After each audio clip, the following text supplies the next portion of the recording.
নমস্কার, আমি মনোজ চক্রবর্তী।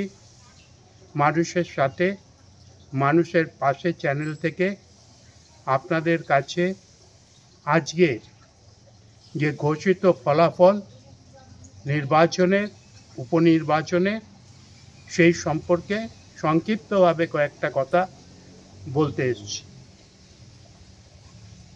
যেটা বলেছিলাম এর আগে যে পশ্চিমবাংলার 6টি উপনির্বাচনে নির্বাচিত হবেন, বিজয়ী হবেন তৃণমূল কংগ্রেসের প্রার্থীরা। আজকে হুবহু এই 6টি আসনে যে রেজাল্ট বেরিয়েছে তাতে দেখা যাচ্ছে যে মমতা ব্যানার্জির প্রতি মানুষের আস্থা অটুট। যে ঘটনাই ঘটুক, যেখানেই ঘটুক, সে তার প্রতিফলন কিন্তু রাজ্যের মানুষের কাছে, ভোটারদের কাছে, আপামর জনতার কাছে প্রতিভাত হচ্ছে না। এখানে একটা কথাই বলা যায় যে মাদারিহাট নিশ্চিতভাবে একটা দুর্গ ছিল বিজেপি। মমতা ব্যানার্জি এই উপনির্বাচনে সেই দুর্গও ভেঙে তছনছ করে দিয়েছে। বিপুলভাবে সেখান থেকে তৃণমূল কংগ্রেসের প্রার্থী জয়লাভ করেছে। অর্থাৎ বিরোধীরা যতই চিৎকার করুন, যাই বলুন, সেটা মানুষকে আকৃষ্ট করছে না।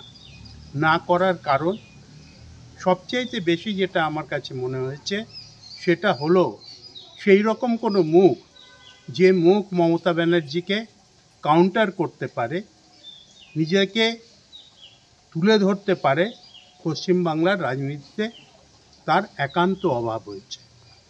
মমতা ব্যানার্জি অপ্রতিরোধ্য এবং দুর্বার গতিতে এগোচ্ছেন, এবং সেই এগোনোর সামনে দাঁড়াবার মতো ব্যক্তিত্ব বিরোধী দলে আছে বলে এই মুহূর্তে আমি মনে করতে পারছি না। তার জনমুখী কর্মসূচি, যার মধ্য দিয়ে তিনি অসংখ্য বেনিফিশিয়ারি পশ্চিমবাংলায় তৈরি করেছেন, তাদের আশীর্বাদ এবং বিশেষ করে মাইনরিটি কমিউনিটির আশীর্বাদ সর্বত্রই বর্ষিত হচ্ছে তৃণমূল নেত্রীর প্রতি। তৃণমূলের জয়ের পাশাপাশি এই কথাটা বলে আমি শেষ করতে চাইছি, এই জয় একজনা ব্যক্তির দীর্ঘদিনের সাধনা, লড়াইয়ের ফসল। তাই মমতা ব্যানার্জি এত অপ্রতিরোধ্য তিনি আছেন, এবং তিনি আজকে এই মুহূর্তে, এটা বলা সঠিক হবে কিনা আমি বুঝতে পারছি না, তবু বলছি আগামী 26-এর নির্বাচনে মমতা ব্যানার্জি ব্যাপকভাবে জিতে আসবেন। এবং তার একটি কারণ, বিরোধীরা রেখাপাত করতে পারছেন না, তাদের দ্বিধা দ্বন্দ্ব, নিজেদের পারস্পরিক লড়াই, এটা মানুষের কাছে যেভাবে প্রতিভাত হচ্ছে, সেই রকম তৃণমূলের অনেক মন্ত্রী জেলে থাকলেও এবং দুর্নীতির সঙ্গে যুক্ত হলেও অনেক নেতা, সেটা কিন্তু মানুষ সহজভাবে নিচ্ছেন, জটিল অঙ্কের মধ্যে তাকে ফেলছেন না।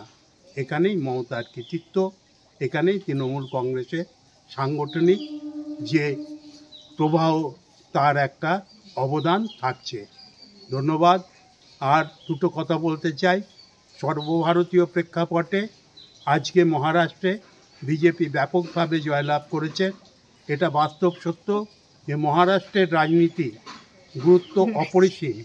এবং তার পাশাপাশি আরেকটা কথাও আমি বলতে চাইছি, এর পাশাপাশি আবার ঝাড়খণ্ডে কংগ্রেসের জোট, তারাও জয়লাভ করেছেন। অর্থাৎ ইকুয়েশন সমান সমান আছে। অর্থাৎ আগামী দিনের রাজনীতি আবর্তিত হচ্ছে কিন্তু দুটি রাজনৈতিক দলকে নিয়ে। এক হলো ভারতের জাতীয় কংগ্রেস এবং আরেকটি হলো ভারতীয় জনতা পার্টি। এদের মধ্যে যে লড়াই, সেটা নিরন্তর লড়াই।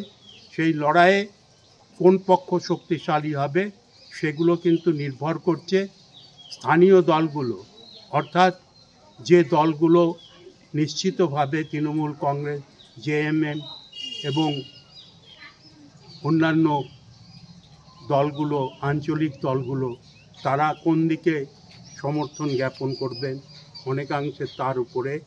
এইটাই আজ পর্যন্ত এই কথাটাই বললাম।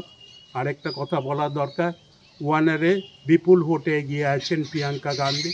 এটা স্বাভাবিক একটা রাজনীতির অঙ্ক ছিল, যেখান থেকে কংগ্রেস জেতে রাহুল গান্ধী জিতেছিলেন, সেই সিটটা এবার প্রিয়াঙ্কা গান্ধী জিতবে, এটাও প্রতীয়মান হয়ে গেছে। সবাই ভালো থাকবেন, ধন্যবাদ।